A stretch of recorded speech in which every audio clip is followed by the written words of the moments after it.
வணக்கம். இன்றைக்கி நம்ம பார்க்க போகிற சமையல் ஒரு அருமையான சட்னி ரெசிபி தான் பார்க்க போகிறோம். இட்லி, தோசை, சப்பாத்தி எல்லாத்துக்குமே சூப்பராக இருக்கும்.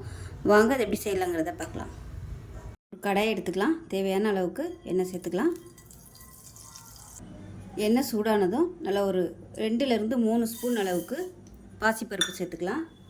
அது கூடவே 1 டேபிள் ஸ்பூன் உளுந்து, 1 டேபிள் ஸ்பூன் கடலைப்பருப்பு, இது எல்லாத்தையுமே நல்லா வறுத்துக்கலாம் மீடியமான ஃப்ளேமில்.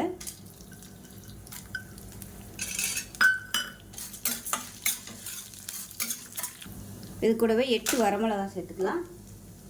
கொஞ்சமாக கருவேப்பிலையில் சேர்த்துக்கலாம். ஒரு 2 துண்டு இஞ்சி, ஒரு 3 பச்சை மிளகாயை உடைச்சிட்டு சேர்த்துக்கோங்க.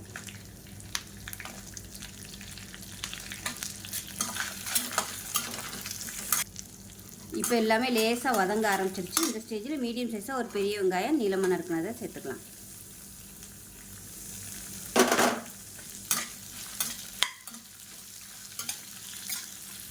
வெங்காயம் வதங்குறதுக்கு உப்பு சேர்த்துக்கலாம். இப்போ தக்காளி சேர்த்துக்கலாம். மீடியம் சைஸாக ஒரு தக்காளி.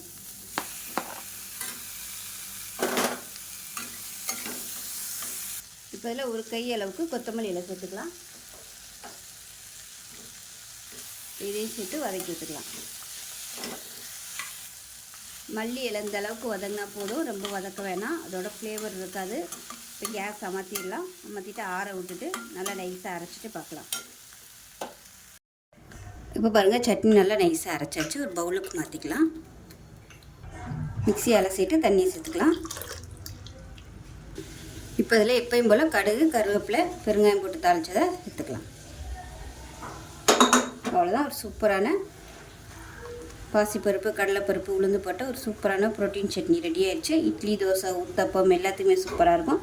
செஞ்சு பாருங்கள். செஞ்சு பார்த்து எப்படி இருந்துச்சுங்கிறத சொல்லுங்கள். வீடியோ பிடிச்சினா லைக் பண்ணுங்கள், கமெண்ட் பண்ணுங்கள், சேனலை சப்ஸ்கிரைப் பண்ணுங்கள், பக்கத்தில் பெல் பட்டனை ப்ரெஸ் பண்ணுங்கள். நன்றி.